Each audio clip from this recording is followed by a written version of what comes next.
Assalamualaikum warahmatullahi wabarakatuh. Perkenalkan, nama saya Muhammad Faldo dengan NIM 2108621. Baiklah, di sini saya akan mempresentasikan, yaitu judul materinya itu presentasi proposal dan karya ilmiah.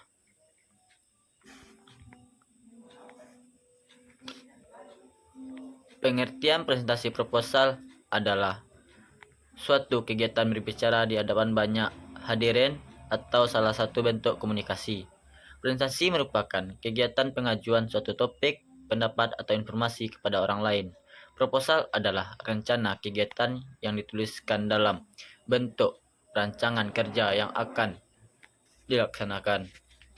Rancangan kegiatan tersebut tentu saja harus dituliskan secara baik dan benar, supaya pihak yang berkepentingan dapat memahami dengan baik.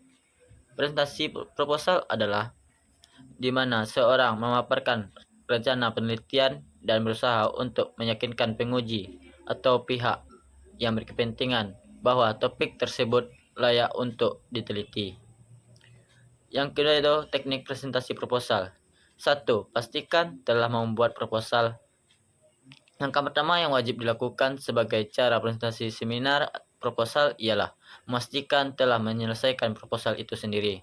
Pastikan juga bagian-bagiannya telah tersusun secara lengkap dan sistematis tanpa ada yang terlewatkan satupun, mulai dari bab pendahuluan yang membuat latar belakang dan rumusan permasalahan, kajian pustaka, dasar teori, hingga bab metodologi penelitian.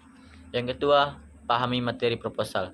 Setelah memastikan proposal tersusun secara rapi dan siap untuk dipresentasikan, maka pahami setiap bagian dengan matang, sehingga dengan menguatkan kembali motivasi dalam diri yang mendasari alasan penelitian tersebut dipilih untuk dilakukan. Terutama lagi, jangan lupa pahami dasar kajian teori dan metode penelitian yang digunakan agar presentasi proposal lebih meyakinkan. Yang ketiga yaitu buat media presentasi layaknya presentasi biasa. Saat seminar proposal pun perlu memakai media untuk mempermudah penyampaian.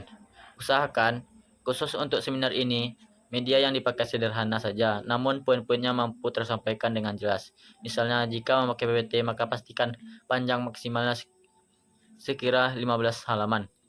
Itu pun termasuk pembukaan dan ucapan terima kasih di akhir slide.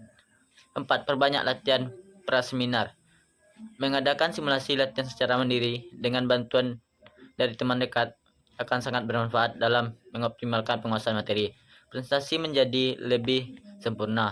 Lalu cara ini juga efektif dalam hal pengaturan durasi waktu presentasi yang direncanakan. Selain itu, juga akan bisa mengoreksi apabila ada sesuatu yang dirasa kurang pas saat latihan dilaksanakan. 5. Kuasai audiens. Secara umum, keberadaan audiens seringkali memberi dampak psikologis yang nyata, khususnya bagi mahasiswa demam panggung, karena usaha tetap fokus dan yakinkan bahwa ini seminar ini bukanlah sidang melainkan ajang diskusi untuk menyempurnakan rancangan. Tanamkan mindset seperti agar tidak sampai gugup atau bahkan blank saat sudah berada di ruang presentasi. Yang keenam adalah sampaikan poin proposal dengan singkat, padat, dan jelas. Sesudah berhasil menguasai keadaan, maka segera mulai presentasi proposal yang telah disiapkan. Jalankan semuanya dengan tenang agar setiap poin dalam proposal tersampaikan lengkap tanpa ada sesuatu yang terlewatkan. Terlebih lagi, kelengkapan dan kejelasan materi ini akan menjadi salah satu indikator penting bahwa mahasiswa terkait sudah siap terjun untuk melakukan penelitian. 7. Yakinkan urgensi penelitian.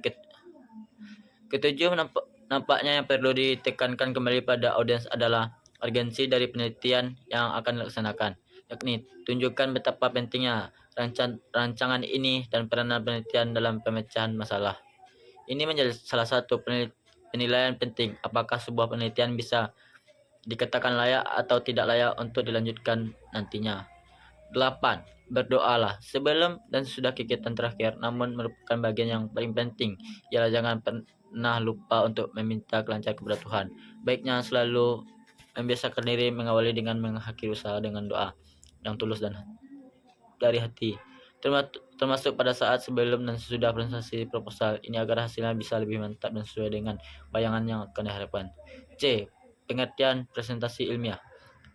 Presentasi ilmiah merupakan kegiatan umum yang dilakukan dalam dunia ilmu yang dimana definisi dari presentasi ilmiah itu sendiri ialah penyajian karya tulis atau karya ilmiah seorang di depan forum. Kegiatan presentasi ilmiah ini bermanfaat sebagai penyebaran informasi ilmiah, baik informasi dengan pentingnya menggunakan rujukan yang terpercaya maupun informasi penerapan yang bersifat ilmiah. Presentasi ilmiah merupakan penyajian karya tulis atau karya ilmiah seorang di depan forum undangan untuk peserta.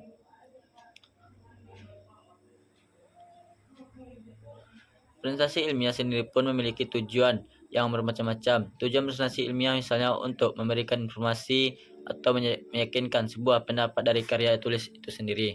Adapun tujuan presentasi lainnya antara lain edukasi dan pendidikan, memberikan informasi, persuasi atau mempengaruhi. D. Teknik presentasi karya ilmiah. 1. Memperkenalkan diri. Hal mendasar yang wajib dilakukan pertama kali adalah memperkenalkan. Cara memperkenalkan diri biasa dengan penjelasan singkat dan penjelasannya serta dengan menampilkan biodata pada slide presentasi. Jika Anda sebagai pembicara tunggal biasanya moderator yang bertugas untuk memperkenalkan diri Anda sambil menanyakan resume singkat. Jika Anda maju bersama tim, maka cukup melakukan perkenalan secara singkat untuk menghemat waktu apa saja yang perlu disampaikan. 2. Membuka presentasi. Dengan kata-kata yang mengesankan melanjut ke tahap berikutnya yakni pembukaan. Cara membuka presentasi ini yang patut dicoba adalah dengan kata-kata yang berkesan. Hal tersebut dapat menarik. Yang kedua yaitu membuka presentasi dengan kata-kata yang mengesankan. Lanjut ke tahap berikutnya yakni pembukaan. Cara membuka presentasi ilmiah yang patut dicoba adalah dengan kata-kata yang berkesan. Hal tersebut menarik perhatian audiens secara instan sehingga mereka mendengarkan dengan fokus apa yang Anda akan sampaikan. Contoh pembukaan yang mengesankan yakni dengan melontarkan fakta terkait dengan topik penelitian, menunjukkan data tersebut seputar permasalahan yang teliti, atau menceritakan pengalaman unik ketika meneliti. Apabila presentasi dibatasi oleh waktu, maka gunakanlah pembukaan dengan singkat namun tetap menarik. Misalnya dengan mengutip kata-kata yang bijak dari tokoh tersohor atau buku yang relevan dengan materi presentasi. 3. Menyampaikan latar belakang dan fakta yang mendukung. Setelah berhasil merebut perhatian audiens dengan pembukaan yang keren, maka saatnya Anda masuk ke tahap menjelaskan latar belakang.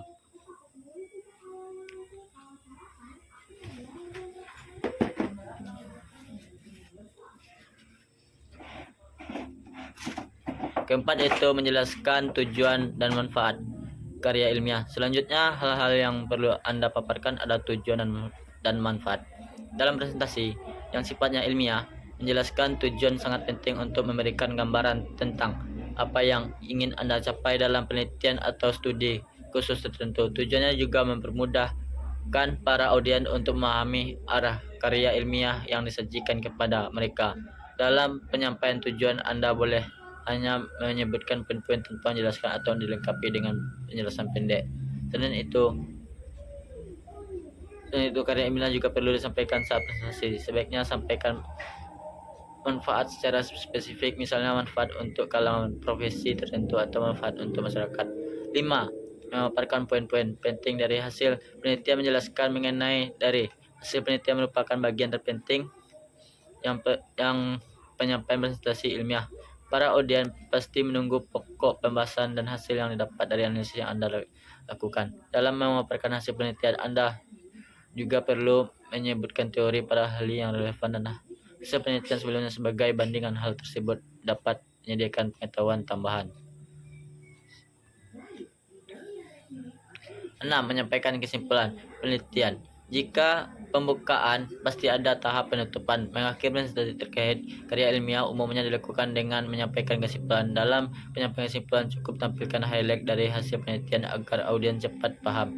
Anda boleh menambahkan pendapat pribadi maupun saran untuk penelitian lain yang tertarik mendalami topik yang sama. 7. Mempersilahkan diskusi. Setelah menutup penyampaian materi, bukan berarti Anda benar-benar mengakhiri presentasi tersebut. Umumnya saat presentasi yang sifatnya ilmiah, Anda harus membuka sesi diskusi. Tujuannya agar audiens memiliki kesempatan untuk bertanya seputar topik materi. Baik, hanya itu saja hasil presentasi saya. Saya akhiri. Wabillahi taufik wal hidayah. Wassalamualaikum warahmatullahi wabarakatuh.